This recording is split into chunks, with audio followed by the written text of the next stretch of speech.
બે હાથ ઊંચા કરી ભારત માતાનો જયઘોષ બોલાવી અને આપણે કાર્યક્રમને આગળ વધારીએ.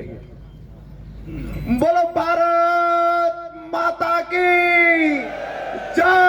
જવાન જય જવાન! પરમના પીરની બોલો ગીગા બાપુની. આજે ગરવા ગિરનારના સાનિધ્યમાં જ્યારે સંતોના પીરાણા ભૂમિ પર છે, આયુના પીરાણા પર આ ભૂમિ પર છે, ત્યારે રૂપલમાની વાત હોય, દેવલમાની વાત હોય, બાજુમાં મઢડા હોનબાઈમાની વાત હોય, તો ખાસ કરી અને તમામ માતાજીના ચરણોમાં પ્રાર્થના કરીને અહીંયા આશીર્વાદ માંગવા માટે ખાસ કરી અને માથું નમાવી આગામી દિવસોમાં આપણી લડાઈ ખેડૂતો માટેની છે અને મજબૂત આપણને લડાઈમાં મજબૂત બનાવે અને આપણી શક્તિમાં વધારો કરે એવો માતાજીના ચરણોમાં પ્રાર્થના કરું છું. સાથે જ અહીંયા મંચસ પર બિરાજમાન તમામ મહાનુભાવો, તમામ સમાજના આગેવાનો જેને મારું ઉમળકાભેર સ્વાગત કર્યું, એ તમામ આગેવાનોનું આ તકે સ્વાગત કરીએ છીએ, આભાર માનીએ છીએ અને 35 વર્ષના યુવાનને ખેડૂત નેતા તરીકે સ્વીકારીને હજારોની સંખ્યામાં જે તમે અહીંયા ઉપસ્થિત રહ્યા છો, આપ સૌનો પણ હૃદયથી આભાર માનું છું. ખેડૂત સંકલ્પ યાત્રાની શરૂઆત 19/3/2026 તુલસી શ્યામથી જ્યારે યાત્રાની શરૂઆત થઈ, તો યાત્રાની અંદર ત્યાં પણ હજારોની સંખ્યામાં ખેડૂતો ઉપસ્થિત રહ્યા.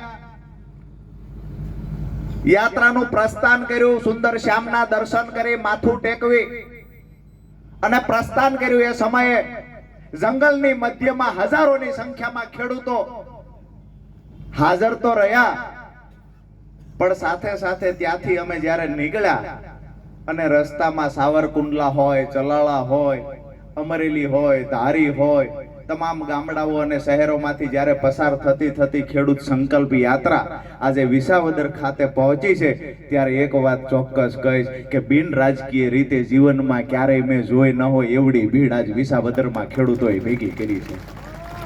વિસાવદરની અંદર મોટી સંખ્યામાં ખેડૂતો ઉપસ્થિત રહ્યા ને એ સ્વયંભૂ રહ્યા. આ સૌથી મોટી મહત્વની વાત છે. અહીંયા બાર રોડ પર જે ગાડીઓ પાર્કિંગ થઈ છે, દૂર દૂરથી સમય પોતાનો ખર્ચી અને ખેડૂતો આવ્યા છે. માતાઓ બહેનો પણ અહીંયા મોટી સંખ્યામાં ઉપસ્થિત છે, ત્યારે એમનું પણ સ્વાગત કરીએ. આ તકે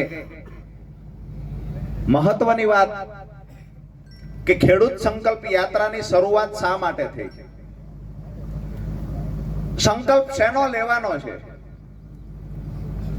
તો ગુજરાતમાં હાલ બિન રાજકીય રીતે ખેડૂતો માટે લડતા સંગઠનો ખરા, પણ આખા ગુજરાતમાં જેનો વ્યાપ હોય એવા સંગઠનો ગણ્યા ગાંઠ્યા રહ્યા છે. રાજકીય પાર્ટીઓ ખેડૂત સંગઠનને ખાઈ જવાનું કામ કરે છે. કોઈ ખેડૂત આગેવાન બહાર આવ્યો, ખબર પડે કે ખેડૂતોનો પ્રેમ મળી રહ્યો છે, ખેડૂતો આ આગેવાનની સાથે જશે, આવી જ્યારે ખબર પડે ત્યારે રાજકીય પાર્ટીઓ એક થઈ અને ખેડૂત નેતા અને ખેડૂતો વચ્ચે દિવાલ ઊભી કરવાનું કામ કરે છે ને એ મેં હળદરની ઘટના પછી જોયું છે. દોસ્તો, મહત્વની વાત એ છે કે સંકલ્પ શેનો કરવા નીકળ્યા છીએ? તો રાજુ કરપડાએ જોયું છે કે મારા ખેડૂતોને દેવામાંથી કેમ બહાર કાઢી શકાય. છેલ્લા 8 વર્ષથી ખેડૂતો માટેની લડાઈ લડતો આવ્યો છું અને કાયમ માટે જ્યારે જરૂર પડશે ને ત્યારે ખેડૂતોની વચ્ચે ઊભો રહેવાનો છું. છેલ્લા 8 વર્ષથી લડ્યા, 5 વર્ષ આમ આદમી પાર્ટીમાં રહીને પણ ખેડૂતો માટે કામ કર્યું. જ્યારે જ્યારે જરૂર પડી છે ત્યારે ખેડૂતોએ બોલાવ્યા છે, ત્યારે ખેડૂતોની વચ્ચે રહ્યા છે. અનેક એવા ખેડૂતોના લાભ અપાવવાની વાત હોય તો રાજકીય પાર્ટીના પ્લેટફોર્મ પર હતો, એના કરતા પણ વધારે લાભ અપાવી શક્યો છું જ્યારે બિન રાજકીય લડાઈ લડતો હતો. દોસ્તો, 2018, 19, 20 સતત અતિવૃષ્ટિ થઈ. સુરેન્દ્રનગર જિલ્લા સહિત સૌરાષ્ટ્રમાં પાક નુકસાન થયું. એ વખતે પણ બિનરાજકીય લડાઈ લડ્યા અને ખેડૂતોનું વળતર ચૂકવડાવ્યું. અહીંયા હાઈ ટેન્શન લાઈનના પ્રશ્ન હોય તો પણ ભલે, જમીન સંપાદનના પ્રશ્ન હોય તો પણ ભલે, જમીન માપણીમાં થયેલી ભૂલોની સામે લડત લડવાની વાત હોય તો પણ ભલે, જ્યારે જ્યારે પણ ખેડૂતો સાથે અન્યાય થયો ત્યારે ખેડૂતોની વચ્ચે ઉભા રહીને ખેડૂતો માટે લડ્યા છીએ. ઘણા લોકો કહેતા કે ખરેખર આ પાર્ટી છોડીને તમે મેદાનમાં ઉતર્યા છો, જાહેરાત તો કરી દીધી છે, પણ સાથ કોણ આપશે? તો દીવાર પિક્ચરમાં એક ડાયલોગ આવે છે, માં મેરી સાથ હૈ. હું અહીંયા કહું છું મારી માં મારી હારે છે, એના આશીર્વાદ ભેગા છે, પણ હજારો ખેડૂતો મારી સાથે છે. આજે અહીંયા પ્રૂફ કરી દીધું છે. દોસ્તો, જ્યાં સુધી તમારો સાથ અને સહકાર મળતો રહે છે, કોઈ તાકાત નથી કે રાજુ ગરબડાને ખતમ કરી શકે. પ્રયત્ન ઘણા બધા થાય છે. પાર્ટી છોડતાની સાથે સૌથી વધારે મેં જેના માટે કામ કર્યું હતું એ જ પાર્ટીએ સૌથી વધારે ગાળો દીધી. દુઃખ એ વાતનું છે કે આ વિસાવદરમાં તમે બધા એના સાક્ષી છો, જેના માટે રાત દિવસ મહેનત કરી 1.5 મહિના સુધી વિસાવદરમાં રોકાયા, પરિવારથી દૂર રહ્યા, 1.5 મહિના સુધી રાત દિવસ મહેનત કરી, સંઘર્ષ કર્યો, પરિણામ લઈ આવ્યા. બદલામાં રાજુ કરપડાને મળ્યું શું? તો રાજુ કરપડા કેવી રીતે જેલમાં રહે એના પ્રયત્ન થયા. ઘણા લોકોને આવું થતું હોય છે, શા માટે રાજુ કરપડા એક જ વ્યક્તિને ટાર્ગેટ કેમ કરે છે? ભવિષ્યવાણી પણ કરવામાં આવી હતી, ફલાણી પાર્ટીમાં જશે, ફલાણી પાર્ટીમાં જશે. અમે ભવિષ્યવાણી હમણાં બંધ થઈ ગઈ છે. અમારે શું કરવાનું છે, રાજુ કરપડાએ શું કરવાનું છે તો મારા ખેડૂતો નક્કી કરશે. અને આવનાર સમયમાં જ્યારે ખેડૂતો કહેશે ત્યારે રાજુ કરપડા નિર્ણય લેશે. તમને બધાને હું પૂછું છું કે હું કાંઈ પણ નિર્ણય લઉં, અત્યારે લડું છું તમારી માટે, આવનાર સમયમાં પણ લડવાનો છું. અત્યારે બિન રાજકીય લડાઈ છે, બની શકે કે અહીંયાથી સ્ટેજથી ઉતરતાની હારે જ હું કોઈ પાર્ટીમાં જોડાઈ જાઉં. તમને કોઈને વાંધો છે ખરા? બે હાથ ઊંચા કરીને મને કહો, તમને કોઈને વાંધો છે ખરા? વિસાવદર, બેહાણ, જુનાગઢના ખેડૂતોને વાંધો નથી, તમારા ધારાસભ્યોને વાંધો છે.